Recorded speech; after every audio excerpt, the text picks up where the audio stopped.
brought to you by Infineon. Hi, and welcome to the Mobile Tech Podcast. I'm your host, Miriam Jouar, and today is Thursday, October 10th, 2024. And I've got the awesome Adrian Mikolajczak of Infineon here with me. Hi, Adrian. How are you? Hi, I'm good. You're very kind. I've never been introduced that way. So thank you Well, for that. I've had you on the I've had you on the show before, and you were pretty damn awesome. So it's great to have you back on. I'd love to chat with you some more about, Infineon, what your mission is, and of course, let's talk about the OktoberTech event that's happening very soon. And you've got some great demos, and I'd like to go over that. So, I've discussed with many folks at Infineon over the years what your goals are and what you do. And, digitalization and decarbonization have been like the D&D, as I called them last year in our OktoberTech segment. They're like the key element of what Infineon is up to. And I think it's fascinating because you are essentially a company that makes chips and power modules. That's kind of like your bread and butter. That's what you're known for. And a lot of those things end up in products that we all use every day, my audience. And so, I think it's exciting because when you kind of scale up what you guys are doing with D&D, it just kind of permeates everything, right? And I think that's kind of what got me excited about talking with Infineon over the years. So walk us through a little bit what the D&D means for Infineon and how it ties in with OktoberTech. Sure, absolutely. Yeah, I mean, as you call it, D&D, the decarbonization and digitization topic. I mean, for Infineon, as you mentioned, we do a lot in power. And, to your point about how things blow kind of into the system or go wide, or, we focus on efficiency. And so when you make something that's a little more efficient, it has massive repercussions in kind of a global reach basis. So one of the figures we use actually this year, I think, and we'll talk about this some at OktoberTech too, is that there's about a 34x by our calculation kind of impact for, okay, we can do some things on our side with decarbonization and digitization, but when people implement these products into their systems, the return is quite huge from a point of view of just, again, that benefit you would get from the high efficiency. So that's a key piece. And then the other piece of digitization, this is where we do a lot of things in the IoT world between sensing and communications and so forth, where we're all about getting in some of these latest innovations kind of in the space where people can use them and actually feel the outcomes, right? Yeah, absolutely. And so, what I've found always very exciting about, Infineon and last year when I went to OktoberTech, and, obviously that's why I'm excited about what's coming up this year because I'll be there, is, it's that you're actually, kind of showcasing, you're setting an example, which I think is really, really interesting. Obviously your clients, the businesses you work with, your partners, they have their own set of goals. But I think a lot of them are aligned with you on the D&D stuff. It's just they might not necessarily know how to take best advantage of what's out there when they create a product, right? And so I think this is one of the things that I've observed Infineon does such a good job with. It's kind of like being able to walk your clients, your customers, your partners into the right direction, as it were, by giving them the tools that they need to create these products and keep D&D in mind. Is that correct? Yeah, no, it's a great point. I think if I kind of summarize the two aspects of OktoberTech, we will absolutely have, in fact, our head of sustainability, board member, in fact, will be there, Elke Reichhardt. And she will be there actually talking about our sustainability activities and how we're doing something called product carbon footprint, which we can touch on in a second. And then the other half of that is we're showing off all our latest technology. So, kind of a rule of thumb we like to say is if it's on the web, maybe it's not the place to put in OktoberTech, right? But it's really kind of, so it's what's newest and what we're doing that's super cool that can help folks, our customer base, basically figure out their next thing. And then we have all our experts there as well, so they get an opportunity if they get an idea at the show to just figure that out right there on the spot and see if they can make it fly. Yeah, and it's your 8th year, right? You've been bringing together a whole bunch of Silicon Valley heavyweights to the show, showing some technologies. I remember last year for me, the thing that stood out the most was the charging home solution, the bidirectional stuff that you had. I can't remember the name of the company, but I saw them again at IFA in Berlin just now. And, like a month ago, and it was really great. I'm like, I remember you guys from OktoberTech. So, things like that. And so, these are kind of younger startup kind of Silicon Valley companies that are basically coming to the show. How do you think the show has evolved over the years? Obviously, D&D has become a big mission for Infineon, but has the scope evolved at all? It's interesting. I think the first time we started, we kind of were looking at it almost like a developers forum with some new technology thrown in there, and then we started talking to our customers, and we said, "What do you really value?" And I'd say there's three things that they really value, and the show's built around that. So the keynote is about getting to know Infineon, right? So we bring in execs from around the globe, so they people actually get to hear these people directly talk about where Infineon's going, right? That's one aspect. Then the demos has grown. I think the first show, I take a guess, maybe we had 20, 30 demos. Now we've got almost 80 on the Wow. show floor. Yeah, and because we found that that's something people really resonate. They want to start thinking about their future and their next generation plans, and so that's always a really great highlight. So we kind of call that the get inspired part of the show, and then the final piece is was new last year, where we actually started creating formal structured meetings where we bring in key folks, key business leaders, well, we always had the key technical experts there, but we've created more of a formal structure where you can set up a meeting. You had a great idea on the floor. You go, I really want to meet with two people about this, an expert and maybe someone on the business side, and you can do that right there ad hoc and make a formal kind of outcome out of it. So Yeah. that's the way it's evolved. Now those are the focuses, and then at the end we have our Oktoberfest, of course, which is more just a friendly, fun aspect. That's always very popular. Yeah, I bet. I bet. Yeah. So the other thing I was going to ask you is, obviously there's going to be demos. We're going to cover some of that. Talk to us about, how you can make products that are more in line with T&D, what you mentioned before, product carbon footprint. Yes. Tell us more about that. And also, I kind of feel like one of the things that Infineon's been doing, which I think is fantastic, and this is why we have this podcast, and I've had guests from Infineon on the show for a while, is you trying, I think, as a company to raise awareness, not just on D&D and, providing solutions to your clients, customers, and partners, like what we're talking about here, but you also are showcasing for my audience who are consumers what, semiconductors can bring to the table in terms of D&D. So that's kind of why I'm excited, and I would like to hear more about the product carbon footprint stuff. Sure. So yeah, let me touch on product carbon footprint. Maybe I use an analogy to kind of start what it is. Um, if let's say you want to go on a diet, that's your thing, and then all of a sudden you go to the store, you kind of want to know what you're dealing with, right? If there's no calories on the food item, you're like, well, should I eat the cheesecake? Should I eat the rice cracker? I don't know. And Should so always eat the cheesecake, clearly. cheesecake is definitely the winner, but I think in that scenario, you just don't have the information if it's not available. And so, what we're trying to do with this product carbon footprint is actually give that kind of label data, if I may, that, if I use that analogy from before with the cheesecake, how many calories does it have? What kind of nutrients does it have? And that's what we're trying to do here. We're really driving the industry in this topic. And so we want to actually be able to show you that, okay, this part has this much energy consumed in its production, has this much carbon footprint tied to shipping and so forth. And that you can look up any part and you can actually see then what its impact is. So I think that's a really unique part. And Elka, again, will be doing a whole session on that for interested folks, and she'll be able to dive into it.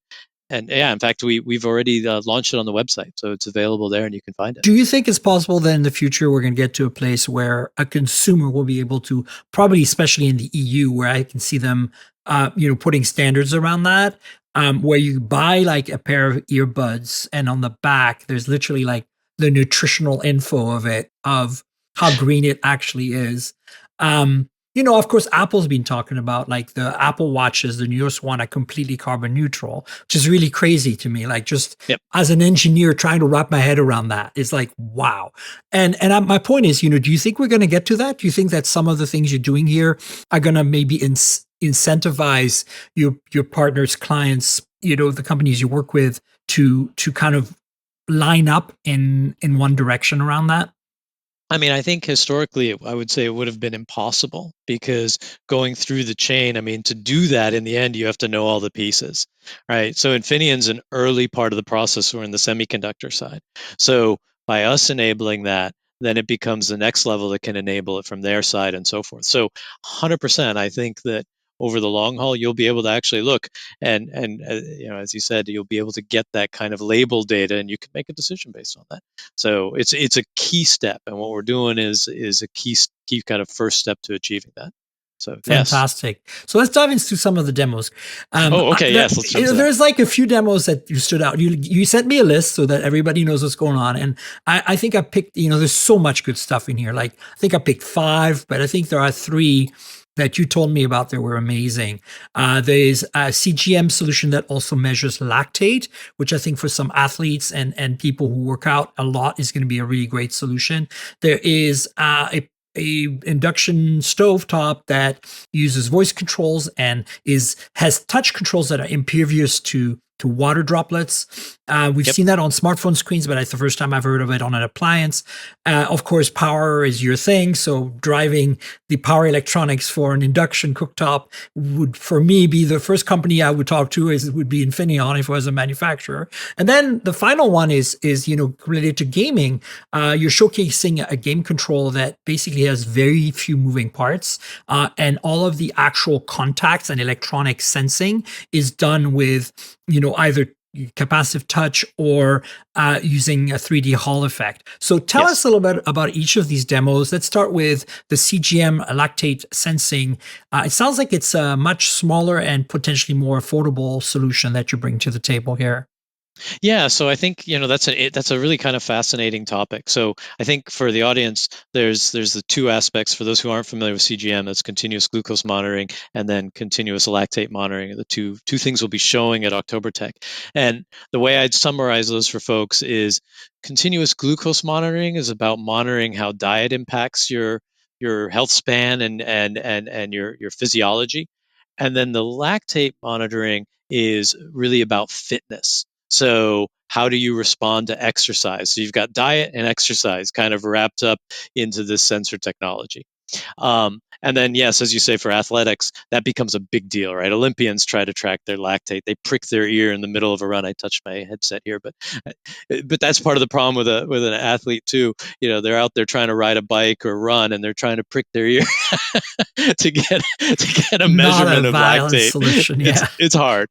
Yeah. So the unique part that we're showing here is we actually took what was our CapSense technology, which is a chipset that enables really, really low current, like sub nanoamp current measurements, and we modified it and optimized it so it could be used with these kinds of sensors that do lactate or glucose. And so those are these enzymatic sensors, very, very low power, and you need picoamps of noise floor on the Crazy. analog front end.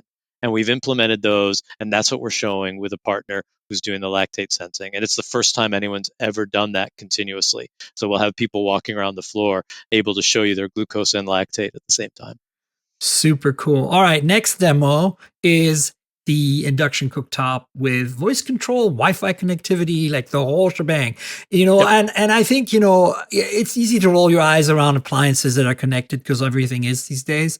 But I still feel like you guys are bringing something unique to the table here because, there are some problems. There are some sticky points to the current products out there, around efficiency, around, connectivity. Some of them don't have it. We've seen it, but it's not a standard thing. And, obviously your Wi-Fi chips can make this probably more, democratize it a little more. Democratize it, and yes. then, the other thing is the CapSense, right? Again, you talked about CapSense a lot here. The ability to sense, pico levels of current and voltages allows you to get extremely precise control of capacitive systems, like Yes. the ability to reject water drops from water drops or oil drops, exactly. In a cooktop. So tell us about this prototype induction cooktop. Yeah, sure. So, I mean, for us, this is a reference design. We threw the kitchen sink at it to really show people what's possible. Yeah. That was a good one. There you go. But so, as you mentioned, we threw all this technology in, but if you look at the fundamental problem that we wanted to address is people. There's kind of a human user interface aspect of a cooktop. I mean, yeah, we've gotten used to we turn a knob and it turns on, but there's a lot of times you're out chopping an onion or whatever you're doing. Your eyes are burning, and all of a sudden the stove starts boiling over, and you're like, what do I do? You mentioned some of the sensors we've put in there, kind of two aspects. So we added voice control, so now you can actually say, hey, dear stovetop, please turn down the power, and it'll do it, right? And then you can keep chopping away. One of the other issues, as you want to get a really kind of clean design, we made it a perfectly flat cooktop with capacitive sensing, so you can touch it and you can turn up and down the dial. Now, the problem historically with capacitive sensing is that you have a glove on, or you get water splashed on. It doesn't work. Oil, which is a dirt. Or oil. Tomato sauce falls on the sensor. Exactly. And so we've done a lot of work in really pushing the envelope of what capacitive sensing can do, so that it kind of ignores those, but still picks up your finger. And that's really the key, because you don't want to splash oil and all of a sudden the power goes up or something along those lines. So it's very nice, clean kind of environment in the sense of just very flat. On the other hand, you get all the control you want and not that disruption. So that's cool. And then the last piece, of course, as you mentioned, we make power. That's a bread and butter for us. So all the IGBTs to bring in the power to do these. I mean, these are 3 kilowatt kind of devices. They're not low power, and having some cutting edge power switches there is a key for hitting the right kind of efficiency targets one would want in an electric system. Fantastic. Tell us quickly about the last demo, which is the joystick. I think this is fascinating. I worked in video games for a while as a software engineer. And obviously joystick drift was always, something that thankfully the manufacturers had control in their software for, but we sometimes had to add our own in the early days, of extra layer of software to control stuff more accurately. So this is a joystick that has 3D Hall effect sensors and capacitive buttons for the button parts. Obviously, there's haptic feedback, I presume. Tell us a little bit how this works and what the innovation is here, because obviously Hall effects have been used for quite a while on, rotary sensors and stuff like scroll wheels on mice and stuff. Or optical sometimes as well. So used in automotive, all these things. Yep. Oh yeah, and you said that some of that technology came from automotive, actually. So tell us about that. Yeah, so I mean, I think let me just kind of talk about the joystick and the kind of the fundamental issue again we were looking to solve here. Traditional controllers, joysticks, they'll use some sort of a resistive pad, where you'll either make a button contact, you'll push and it'll contact the pad and it'll signal as somebody pushed me. Or a joystick, you'll actually have a physical assembly that moves a stylus across the pad. I guess I should not do it this way. It's really the other way. You pull the joystick this way, the stylus goes this way. But it's doing that, and that's how you're actually measuring the position of joystick. The challenge with these things is they wear out, because there's a physical contact and a physical press point, and these things wear out over time. And so that can cause drift. And so what we did is we said, look, can we design, reference design again for a joystick controller that uses absolutely no contact points for those control features. Okay, it still has a physical presence, but the actual contacts are not resistive. And that's where we implemented some of these 3D Hall effect sensors that you mentioned to actually track the joystick, right? So they won't drift, it won't age with life. They won't wear, right? That's the other thing. They don't wear, exactly. I mean, potentiometers were like the old school way of doing joysticks in the very early days, and obviously, we went to optical sensing, but none of it was ever perfect. And I think I kind of feel like you might have solved the problem here because it's always a challenge with joysticks. Every single one of my friends who has one of those handheld gaming consoles complains about their joysticks drifting. There you go. So, yeah. Exactly. So yeah. So we threw the kitchen sink at that one. Same thing this time. No. Hopefully you don't put your joystick in the kitchen sink, but nonetheless. So yeah, we've got all the latest technology in there. We show off some of our latest Bluetooth and so forth. So it's cool stuff. Oh, fantastic! Yeah, of course, Bluetooth makes sense. It's a big part of joystick tech these days. Tell us quickly a final thought. Where can people see some of the demos? Where can they attend? All that stuff. Yeah, so I think for attending, I'd say if you're an Infineon customer, reach out to your salesperson 100%, and they can set you up. That's one method. And then also after the show, we're going to run a demo kind of summary. So we'll do a little bit of a best of on a website or something. People can grab that. I'll have to send you the actual website that it's going to post at. But if you search, Infineon, OktoberTech, you'll get there for sure. So those are, I think, the two easy avenues. Reach out to your salesperson, or we'll again post some of the keynotes as well as the demos. Fantastic. Well, I look forward to being there soon. And thanks again, Adrian, for being on the show. Really appreciate it. We'll have you on again sometime soon. Cheers. Awesome. My pleasure. Thanks. And folks, we're back with Trish Hershberger. Hi, Trish. How are you? Hello. I'm so good. How are you? I'm great. It's good to have you on the show finally. I'm so excited. I'm excited too. It's awesome.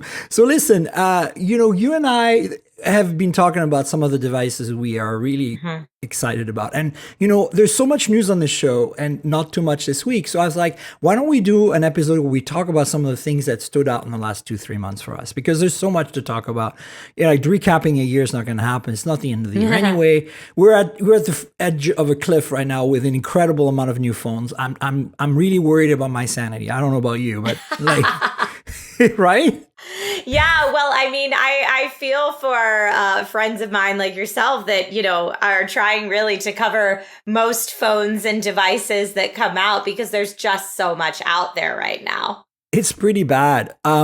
So what's your first device that you've been playing with lately that'd be like, I'm into this, and, whatever the reasons might be?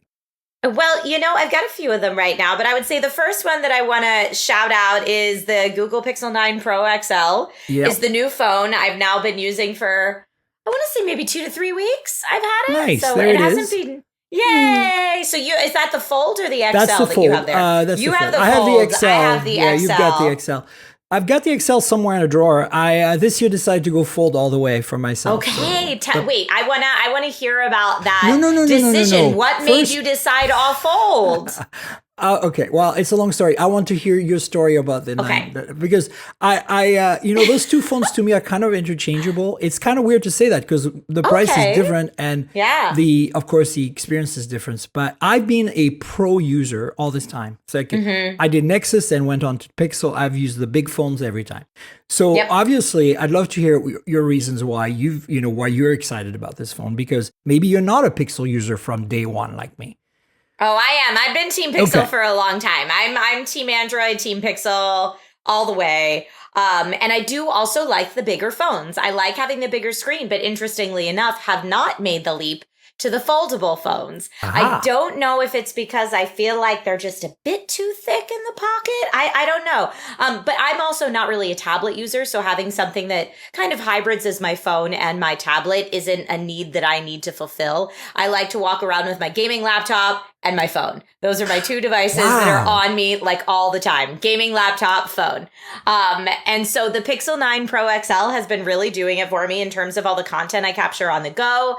I like that they really paid attention to the front-facing camera because I am someone that captures content with the front-facing camera. I know that's kind of a no-no in the tech world. No, everybody's this is like, fine. No. But everybody How says, else are you gonna do turn it? it around, use the rear camera because that's the better camera. And I'm like, okay, but then I can't line up the shot.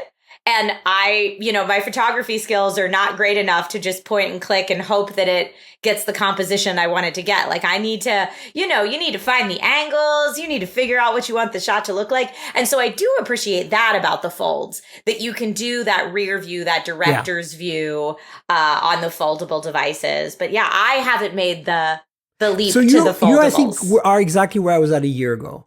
Okay.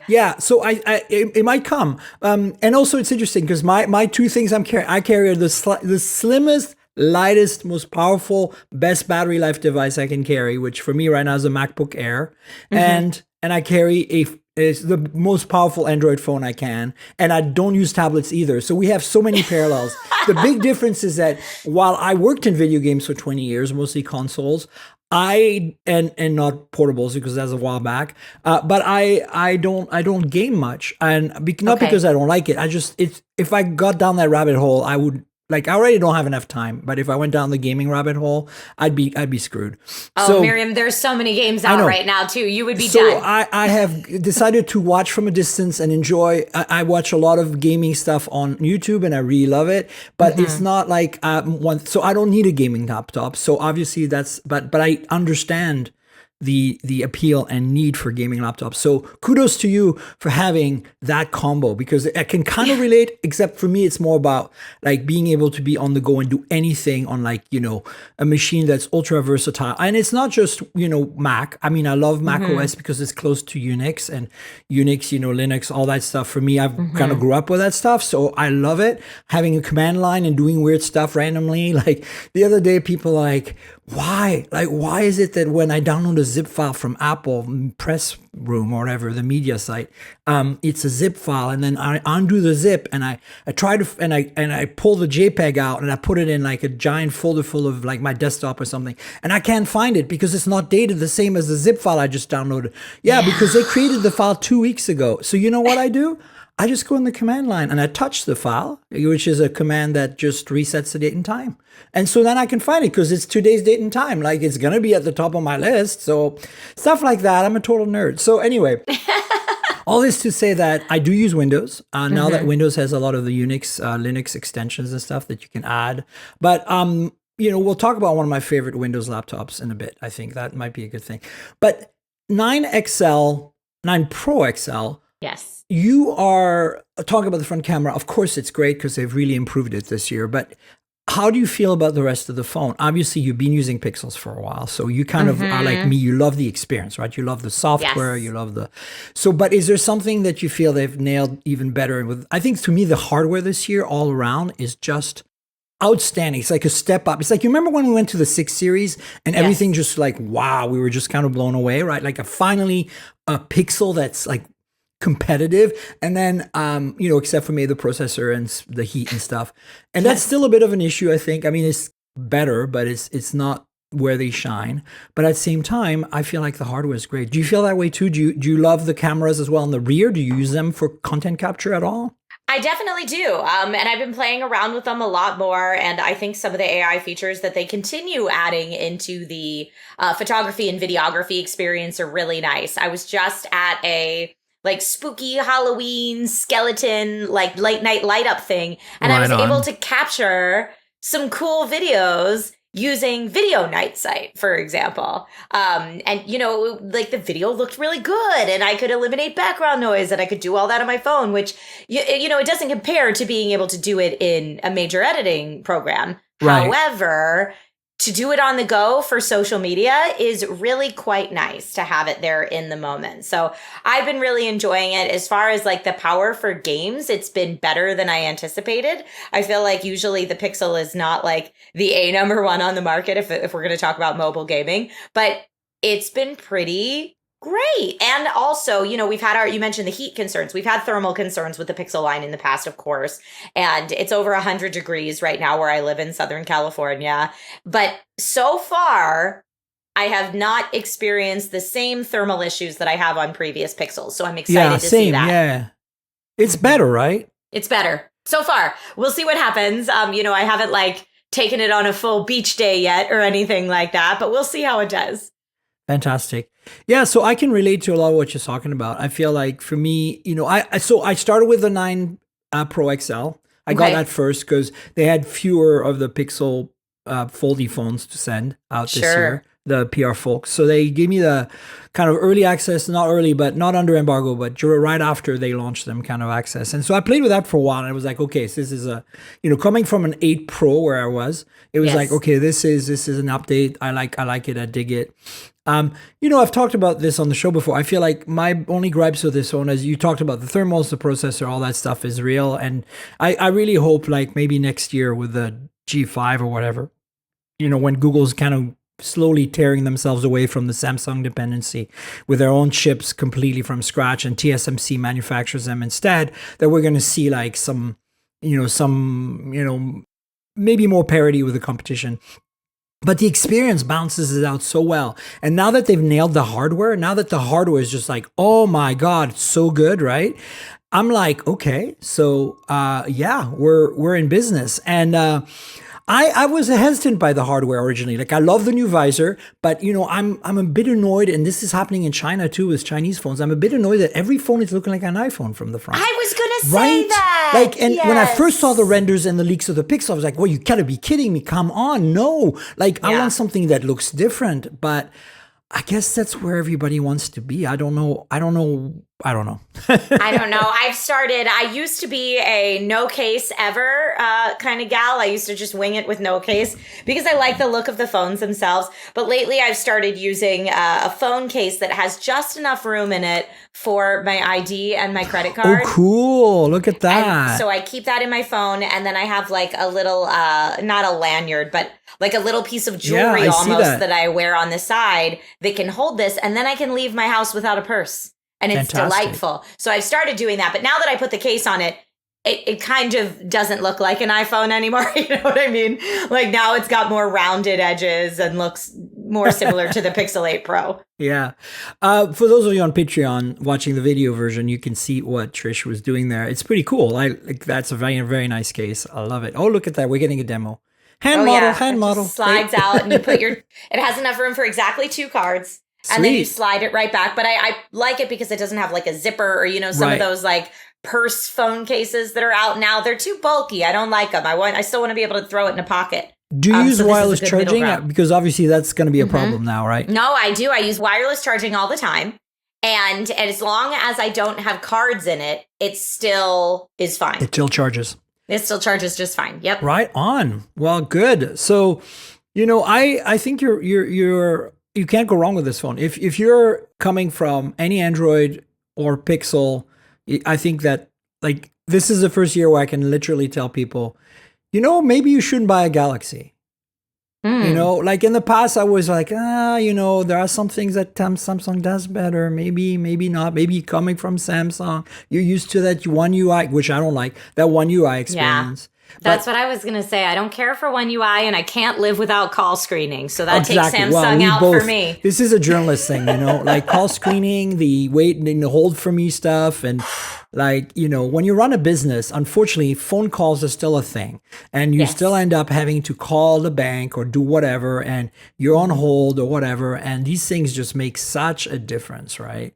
So yeah, that's a lot of it for me. And also it's just the whole experience, the whole cohesive, I've always thought, and the reason I started with, the G1 originally, the T-Mobile G1, which wasn't an Android experience. It was the first whatever Android gave, Google gave Android to an OEM HTC who made a phone, and they did the best they could with what was available. And then I went to the Droid, which was the second best, basically, And then from then I got the Nexus One, and the Nexus One I immediately felt like that. Oh, okay, so this is what happens when Google is taking their stuff and integrating it, like that vertical integration that Apple has nailed for years now. That was the beginning, and I think with Nexus it wasn't quite there. Like they still wanted to stay kind of open source pure. But I think then when Pixel came out, they went, hey, why don't we do what all these OEMs are doing where they flavor Android, but we do the Google flavor and we maybe show them the way.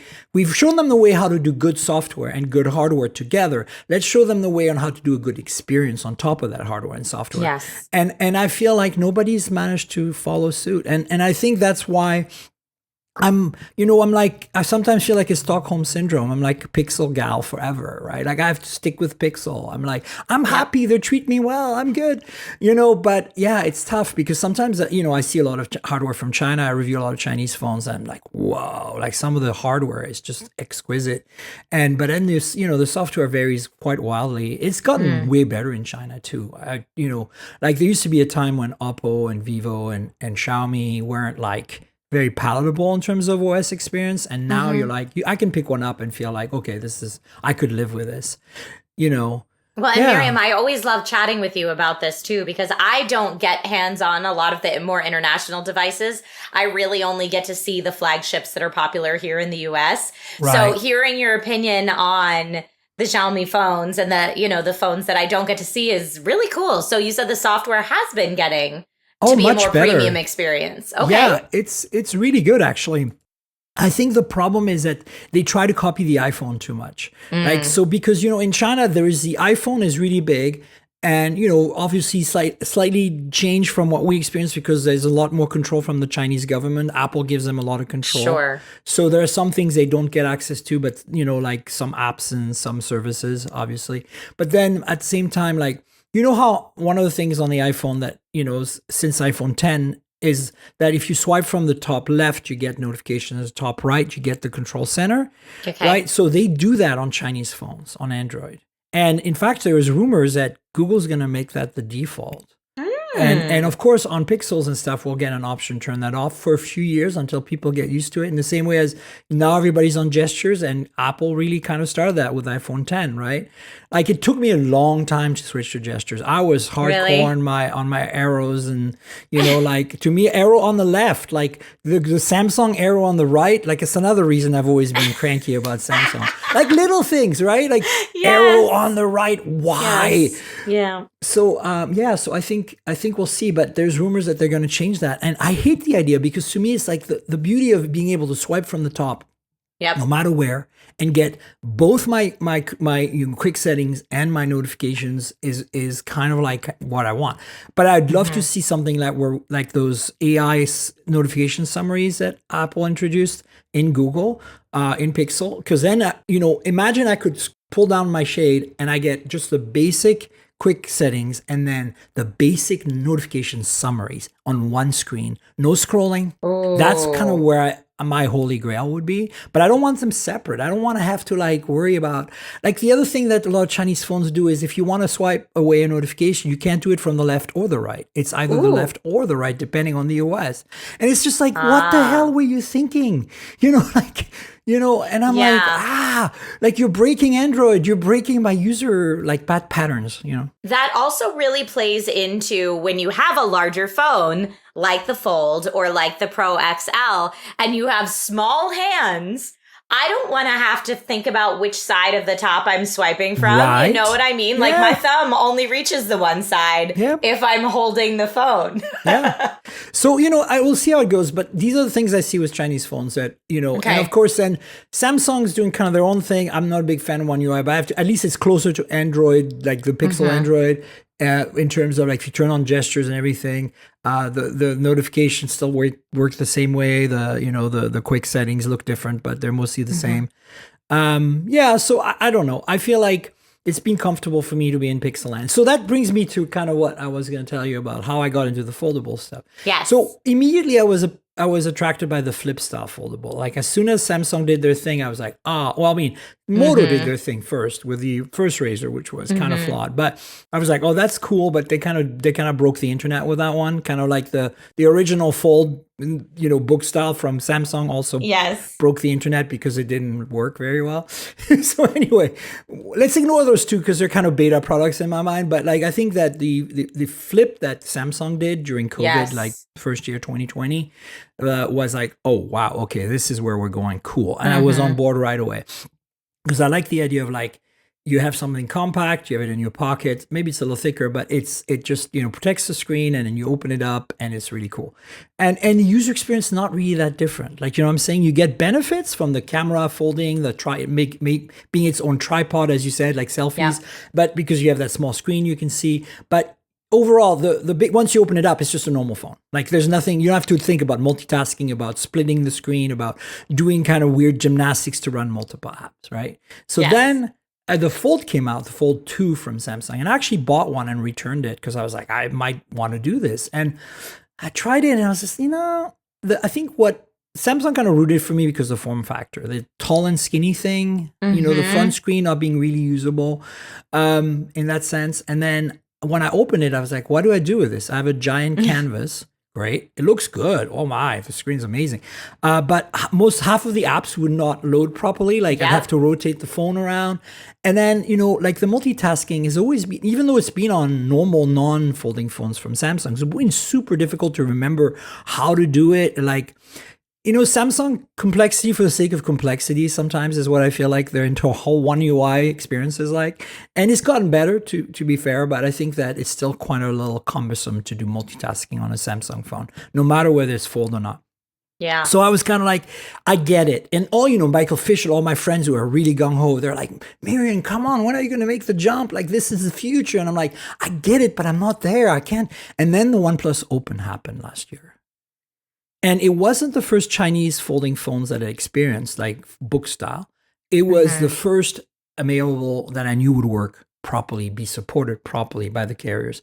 And so I made it kind of like my second phone always with me, which is rare because I always have a lot of phones with me, as you know, but they're generally review units. Like I have my Pixel in one pocket, and then I've got a bunch of review units that I cycle through. And then with this case, I went to, Pixel 8 Pro in one pocket, OnePlus Open in the other for almost an entire year, 9-10 months.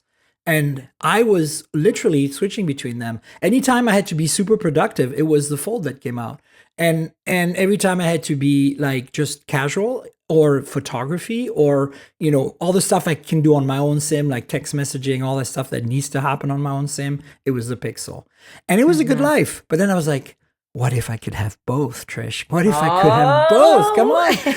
So Pixel Fold last year, I played with it a bit, but it felt kind of like the first Fold from Samsung and the initial Moto Razr. I was having played with a lot of folding phones. I was like, I'm concerned that this in my pocket for 9 months a year will not survive. And also screen brightness issues, reflectivity, like super reflective main screen was not my cup of tea. Everything else, and also Tensor G2, so like the thing was just a heating element in my pocket at all times.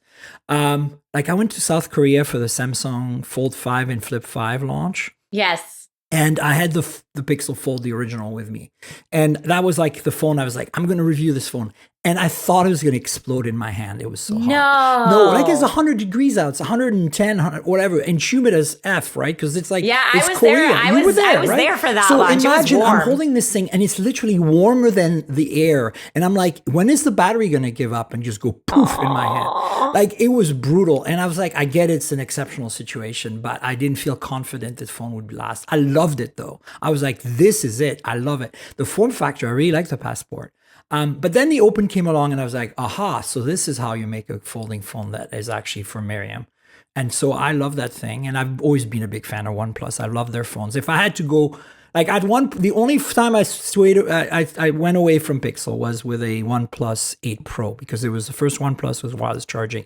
And anybody who knows me knows that there are two things any phone that I have must have: wireless charging and OIS on the camera. Of course, now that OIS on the camera is very common even on cheaper phones. Yes. But wireless charging, especially on Chinese phones, still kind of rare. Is it? I can't live without wireless charging. So that would be a deal breaker for me. It's interesting. Like in North America, our tendency is to have slow-ish wired charging. I mean, 45 even is not that fast in the great scheme of things, even though that's kind of finally where we're at with like the Galaxies. And then, 37 watt on the XL that you have. And again, these are peak speeds. So they're only happening like for 10% of the battery charge, right?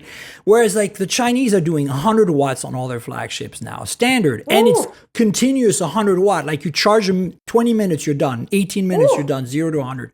So if you're partially charging, like say you're at 20%, you're going to the club, partying, whatever, you need to take a shower. You take a shower for 10, 12 minutes. You come back, you're from 20%, you're at 80, right? Amazing. Like it's amazing. It's great. So, and they do up to 240 watt. There's 240 watt now, 9 minutes, 0 to 100.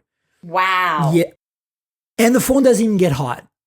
That's out of control. Yeah, like what kind of like voodoo magic are they using? Anyway, the point is it's happening. And so even like even cheap Chinese phones, I'm talking like $200, like, the CMF Phone 1, right? It's not Chinese, but nothing is primarily, their phones are made in China and engineered in London and Sweden, but, they're kind of like OnePlus. Capé came from there. Right? Okay. All his supply chain, all the manufacturing, all that.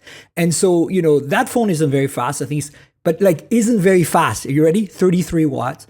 You know what I'm saying? Like, I don't know if this is the exact number. My point is that it's very common for Chinese phones in like the budget $200 to $300 mark to be 68 watt, like 50 watt. Like you're like, oh, this is, but none of them have wireless charging. You have to go to the flagships to get one. Like you have to spend $1,000 on like the best phone, and that's even the Open doesn't have wireless charging because they're like, well, it'd be thicker, and we're like, who uses that? It has what is 67 watt wired charging. You can charge a OnePlus Open in 20 minutes. What are you complaining about? So I have wireless charging, like little pads all over everywhere. my house. Me too. Yeah, because it's just so much easier than trying to like fiddle with a USB or I don't know. No wireless charging and no waterproofing would be a deal breaker for me. Yeah. I like to read in the bathtub. I like to go to the beach. I need it. I need my phone to be able to withstand my lifestyle. The big news is that they're changing that. It's starting to proliferate downwards in the Chinese phone. The That's wireless great. charging but you're not losing the fast wired charging either. So also when the Chinese do wireless charging, generally it's 50 watt.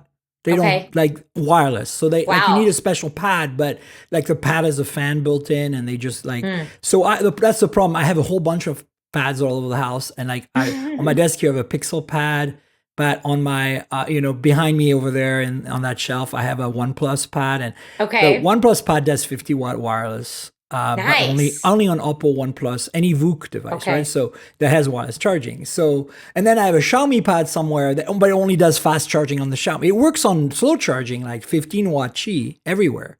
But if you want the fast charging, like now it's kind of like you have to find the right brick. You have to find the right. So like ideally what I need is like a wall of wireless chargers. Like, okay, Xiaomi, Honor. Just label them. Yeah, no, but it's ridiculous. Like that's the problem with the Chinese, that they don't have intercompatibility, right? You can do PD. The nice thing is they can all do PD up to 30 watt, more or less. Both the charging bricks and the phones. Okay. So at least if you want to get back to US kind of speeds, you can grab any Chinese phone, plug it into like a MacBook charging brick and get 30 watt. Or you can take, a Xiaomi charging brick, and if it's like says 100 watt on it, and plug it into your MacBook and get your 35 watt. You know what I'm saying? Like there's like at least they have PD to kind of hold you over, but it's like kind of icky. I wish that everybody could get along. I think the Chinese should all get together and go, okay, PD doesn't really work for us. Works great for laptops, but it doesn't really work for phones up higher than like 45 watt or so, because their technologies are actually much more efficient. A lot of the charging circuits get moved to the brick, which cools the phone down while it's charging. So for that, you need a standard. And I think that's the thing that we're going to start seeing come to the next, I think in the next 5 to 10 years, or 5 years probably, we'll get some sort of super high speed charging standard that's like PD, but specifically for phones, and all the Chinese will adopt it. It'll probably come out of China too. So it's possible that we will like go and block it here for some reason or another, but that would suck. Hopefully Qualcomm and MediaTek can jump on board and support it. That way, we can justify having it or something. And same with wireless charging. Like, I don't know if we can get higher than, 15, 20 watt, which is what we have now, through the regular Qi 2. Like, I'd love to see a standard for 50 watt that everybody uses, because again, right now everybody's got their own thing. It's so frustrating. Yep, I would love them to all play nice together. I agree. So yeah. So anyway, then the OnePlus Open was like the gateway. Okay. Right. And so I was like, next year if they make a Pixel Fold 2, which we all thought was going to be the name, right? I think I might jump on that, and so I did, and so now I'm like, I got the best of both worlds until it breaks. until it breaks. I shouldn't say that because I don't want people to think it's fragile. It doesn't feel fragile. It's actually really well made. It's really nice, right? It's just, like, I've played with enough folding phones that, like, the problem is that this is actually the mint green case from Google on the black phone, because I wanted the silver white phone, the porcelain, but they didn't actually give me the porcelain reviewing it. I didn't have a choice. So when they're like, what could go well with black? And I was like, mint green. Yeah. Yeah. So I did mint green. And I like it. It looks cool. It's good, right? And I'm very minimalist. I like to have nothing on my screens, as you can see. Like, it's like there's 5 apps, 6 apps. I've got calls, messages, Play Store, Chrome, camera, and that's it. Oh, I'm jealous. My homepage is like folders and widgets, and I've got all sorts of stuff going on there, but it's because I swipe open and have everything at a glance in front of me. I think for me, it's because I change phones so often. I was like, I'll stay everything at the default and adapt, And then eventually that didn't work anymore because it was still too much work to adapt. So I was like, let's standardize to like, what's the minimum set of apps I need? And then make sure the app tray is alphabetic and I'm good. Nice. I'm very visual. So for me, it's by icon. Like when Instagram changed their icon for like a month, I was lost. Like I couldn't find. I think a lot of us felt that way, to be honest. Yeah, it was pretty harsh times. All right. Anyway, let's move to another device. Okay. I've got the headset I'm wearing right now. Yeah, please talk about it. So this is brand new. It's the Alienware Pro headset. It's not even out yet. I think maybe by the time people are listening to this, Sunday, it will be announced. So it's announced, but like you can't order it anywhere yet. Okay, it'll be on Dell.com. But yes, this is the new Alienware Pro headset, and I'm one of the first few people to have it, which is cool. But yeah, it's just really, it's been co-designed with esports professionals to be like the very, very top of the line for competitive gaming in a headset. I do like that, like the look of it is a little more traditional audio headset than gaming headset, I feel like.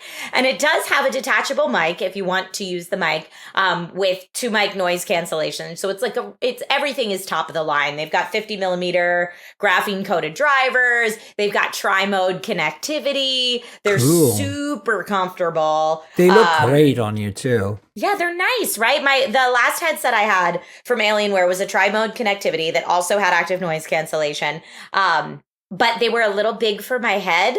I feel like there's a greater range of movement in this new headset as far as how big it can go and how small it can go. And I'm Hobbit-sized, Miriam. So, I need almost like a child's gaming headset. So it's great that I can actually make this fit my head. And it doesn't look too bulky. It doesn't look like I'm wearing a motorcycle helmet. And the ear cups are just so soft. As someone that wears glasses all the time, you know this pain. You don't want to wear a headset for 6 hours that is just going to push your glasses into your temples. That is so uncomfortable.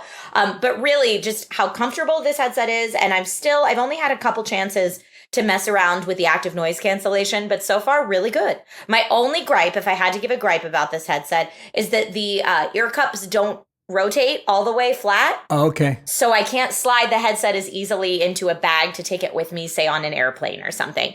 But that is my only gripe thus far. So I'm like, this headset will be my like stay-at-home battle station streaming headset. And then I'll take the one, the tri-mode connectivity that flips in. That'll be my airplane headset. And that's how I think I'll have to do it. Right on. I love it. I did not think that was a gaming. I mean, I knew you told me about it, so I kind of knew it was coming. But like visually at first, I was like, this is too small to be a gaming headset. Because a gaming headset's like, this is not a pair of game. This is a wired, good old school, open, bigger dynamic studio headphones. But they're really big. Like my head is gigantic, so they don't look that big. But my point is, this on you would look like a gaming headset normally would look on you, right? These freaking huge things that are like clamping your head.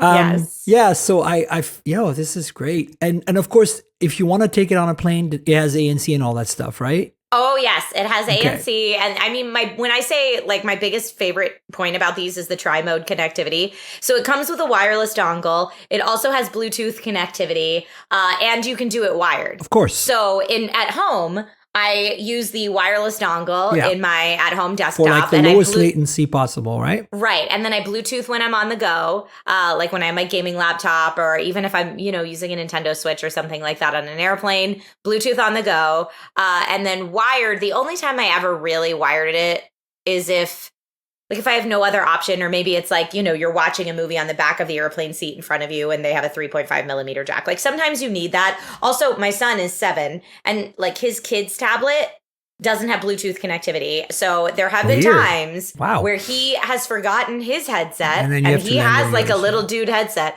and he forgets his. And I'm like, all right, well now you get to use mommy's really nice headset. Here you go. And I have to plug it in. Headset. I love it. Yeah, he has a little dude headset. What's the little dude headset? Like who makes it?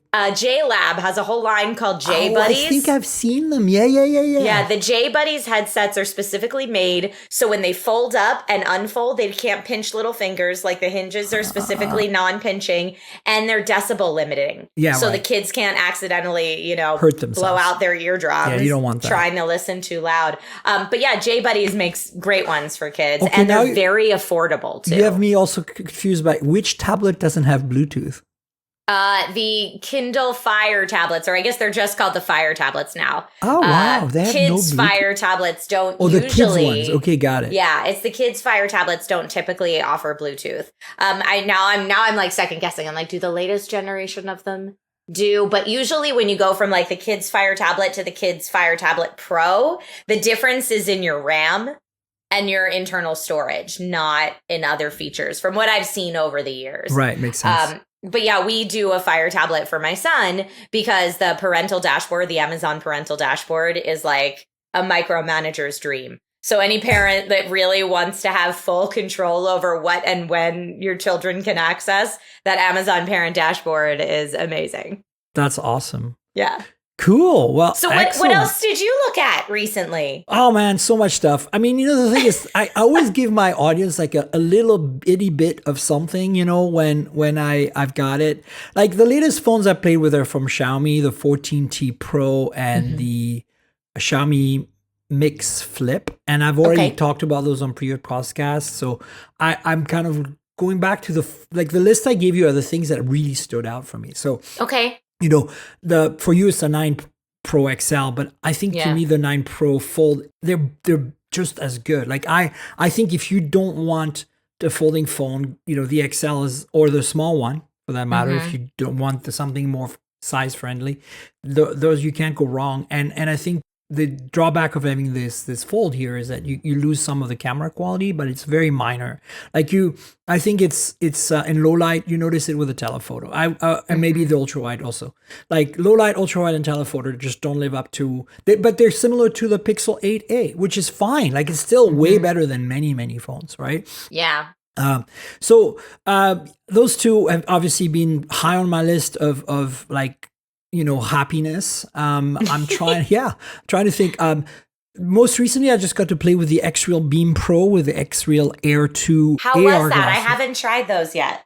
Yeah, those AR glasses are really great. I am impressed in the sense that, so I need to wear glasses. So obviously I have to put them on top of my glasses because I need to get a prescription.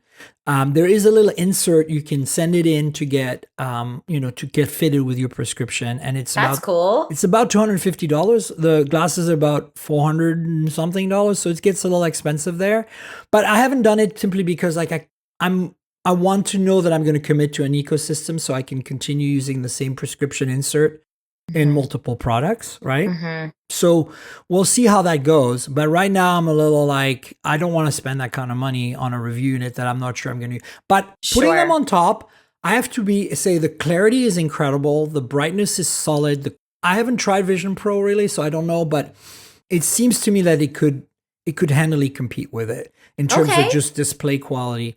And then field of view too is pretty good. Like it's not like 70 degrees, but it's like 40 something. And so you still get to see the whole screen, even with my glasses on, where it actually kind of shrinks the field of view a little bit. Overall, they're light. they don't have any batteries in them or anything. You need to plug them in, right? That's the drop. They're just a display, and you can plug them into any USB-C port and they'll work. Like, so your MacBook, plug them in, you get a display. Like, there's nothing to it because you don't get any stereo stuff, nothing. You just get a display. But they're pretty high res, 1080p per eye, pretty bright, and they refresh at 120 hertz. So they don't flicker, which is really nice. And they can be driven by any phone that can drive a display, or by USB-C, or any tablet, laptop, desktop, anything that can drive a display via USB-C. So my MacBook, I plugged it in, it mirrored the screen instantly, and boom, I was in business. Cool. In fact, it mirrored the screen at a higher resolution than my native Mac screen. Like, by default, I could scale it to whatever I want. But I was like, whoa, okay. So that's cool. And then, so that's the glasses. But the Beam Pro looks like a smartphone. It's $200. It essentially is a cheap smartphone without 5G. Kind of like that e-reader that everybody's going crazy about. What is it called? There's like an e-reader that everybody loves that is like an e-paper display, but it's a smartphone, Android, and it doesn't have a 5G connectivity. So people, I can't remember what it's called now. I haven't heard of that yet. Like everybody, all the tech journalists that went crazy for it in the spring. And then there was like this moment of like fame. Anyway, so the Beam Pro, essentially, think of a cheapish Chinese smartphone, plastic build, LCD instead of OLED. So it's like 100, I think it's a 90 hertz LCD, 1080p, 6.5 inch. So it's a big thing. But it's not like, you see a lot of bezels, it's got a little chin, and it's got a Snapdragon 6 Gen 1, nothing crazy in there, 6 gigs of RAM, 128 gigs of storage, or 8 gigs of RAM and 256 for $50 more, 250 instead of 200. You get micro SD, so you can add micro SD support, put like a 512 gig thing in there and you'd be good to go. Love that. So that's nice. Front camera, and in the rear it has two 50 megapixel JN1 sensors, which is a decent Samsung sensor, and it allows you to capture stereo, like the iPhone does for Vision Pro, stereo 3D photos and 3D video at 1080p, and that you can play back on the. So that's a cool thing. You can take photos with the camera built into Beam Pro and videos, and not only they work on normal phones to play back, but of course they're 2D. As soon as you put them on your Xreal glasses, you plug your Xreal glasses into the thing, they pop up in 3D, and it's really great. It's like a cheap person's Vision Pro is what this thing is. Yeah, even or like the Quest 3. I don't know if you played with the Quest 3, but you can see through, which is good. So they give you a thing you can put over the glasses to make it opaque, like just black. And like you still have peripheral light, right? But it's still bright enough that it doesn't bother you. And then if you remove that, you can see through. But they're sunglasses when you remove, so they do tint the world outside a little darker, so you can still see your surroundings, kind of like the pass-through mode in Vision Pro.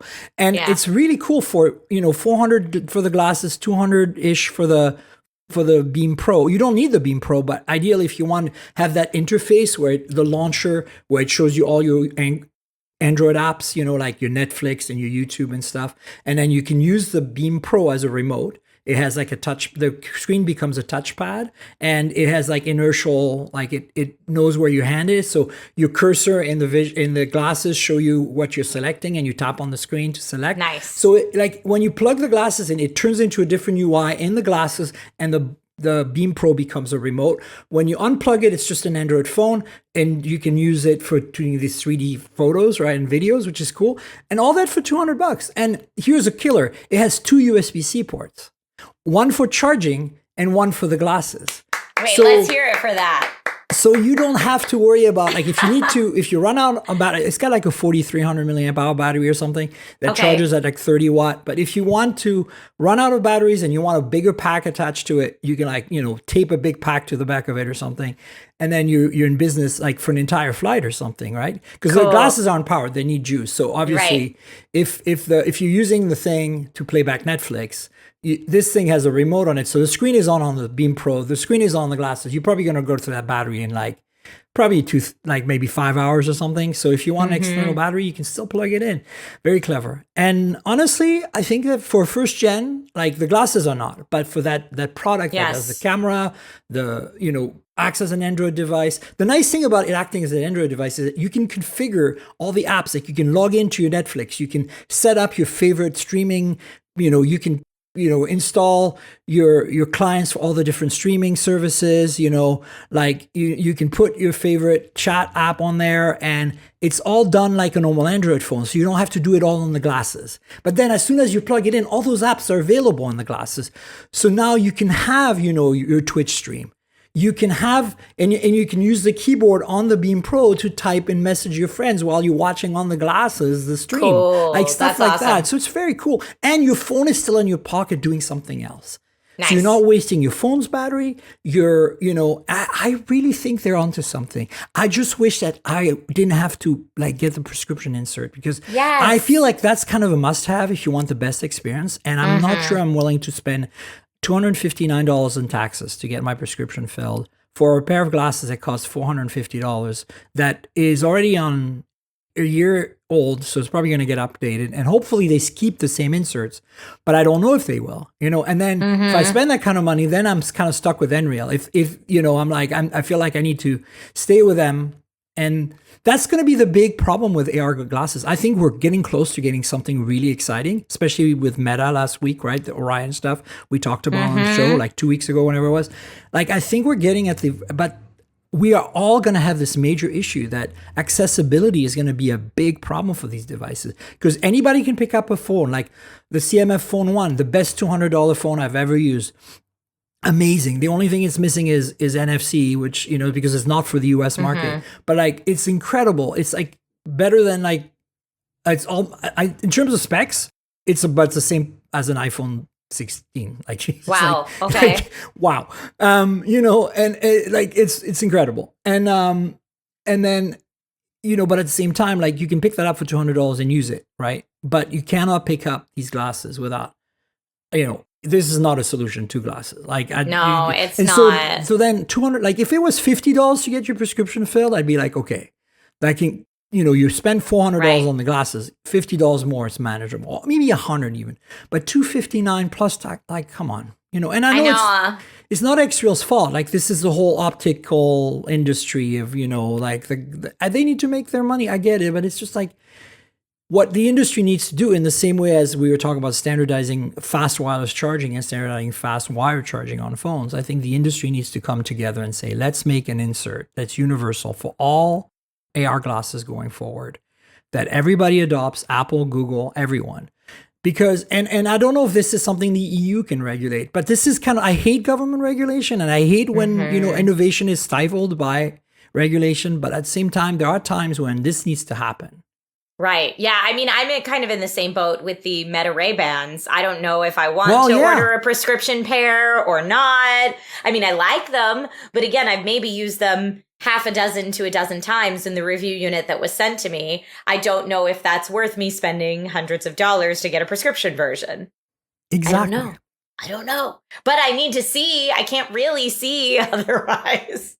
Yeah. So that's why I like things like, the like, if I'm going to talk about the Meta Quest 3, I can wear that over my glasses very easily, and it's not uncomfortable. So I'm like, there we go. That's my solution for right now. And the Quest 3 does some pretty good pass-through mode as well. Right. And I want to say that's what, $499 at retail. So compared to Vision Pro, that's a big savings. And they have the Quest 3S or whatever, the new one, which is even cheaper, right? Yeah. So it'll be interesting to see how that works.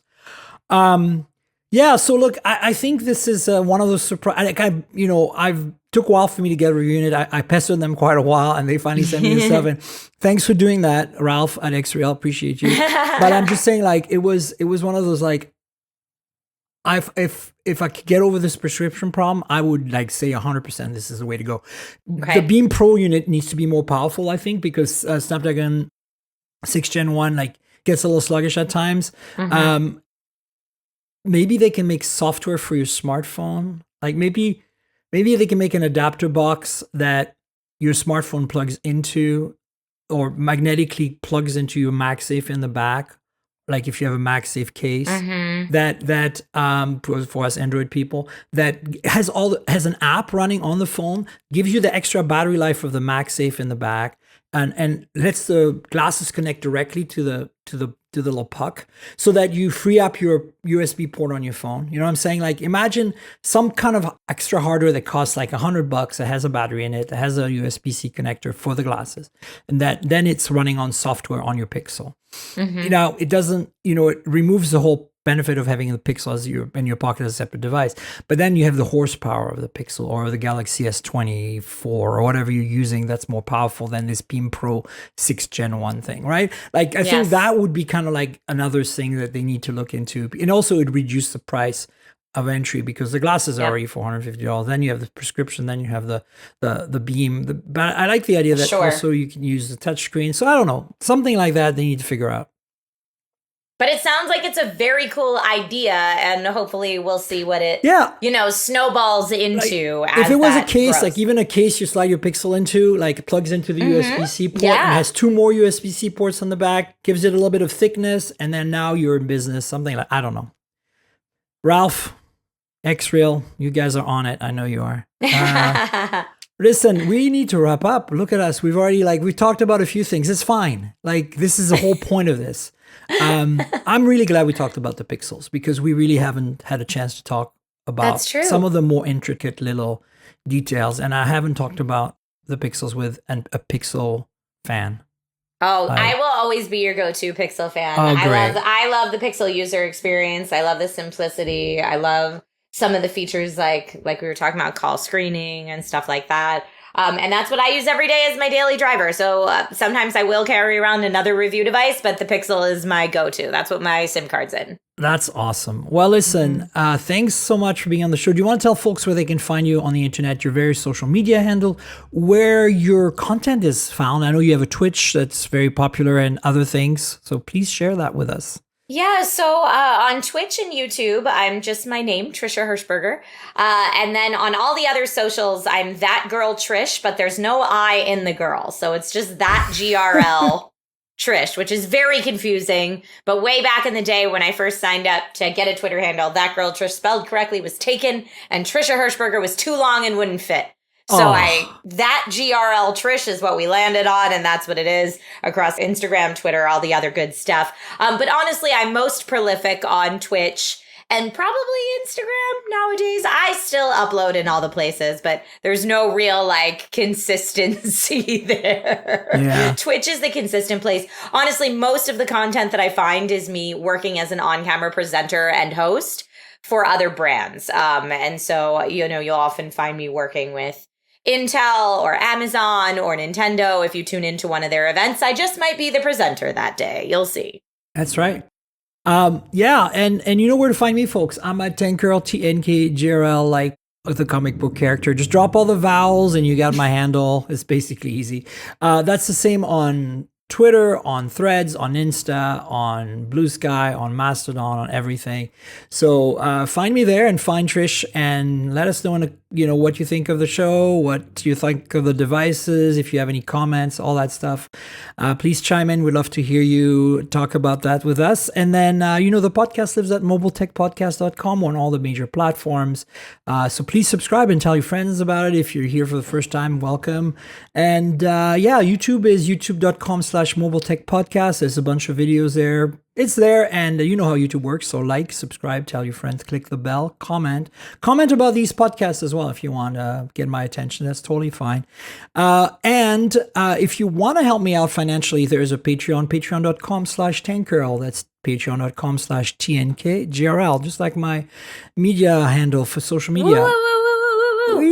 Support that Patreon. Yeah. So the Patreon gives you an option for a video version of this podcast. You get it a day in advance, and it's video, so you can see us chat, you can see the devices and stuff. It's fun, and you get it in advance. And I leave bloopers in. I leave, sometimes you go overtime. I leave a little extra content. So consider donating us $5 a month. Every week gets you a show in advance. And you get it early. So there you go. Consider that. And there's other tiers too if you want to help out with other, more or less or whatever you can afford. Patreon.com/TankGirl. And finally, I want to thank our sponsor, Infineon. Infineon Technologies is a global semiconductor leader in power systems and IoT. The company is committed to driving decarbonization and digitization together with its ecosystem partners. I love my job. It gives me a unique opportunity to go behind the scenes and see the technologies not yet public that could impact your future. Today, we're going to be talking about the breakthroughs in personalized health. First, we're going to look at diet. We're going to go to Stanford University and see the latest research in how foods impact you. Then, we'll explore new sensor technology being developed that may just change the way you exercise. And finally, we'll talk with some Infineon experts who work on the latest silicon that makes all this stuff possible.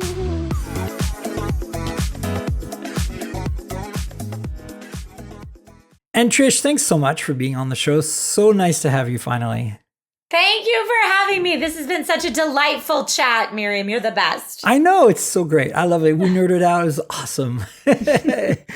All right, folks, stay tuned. I'll have Trish on again at some point in the future, and we'll have another show next week. So until then, cheers, everybody.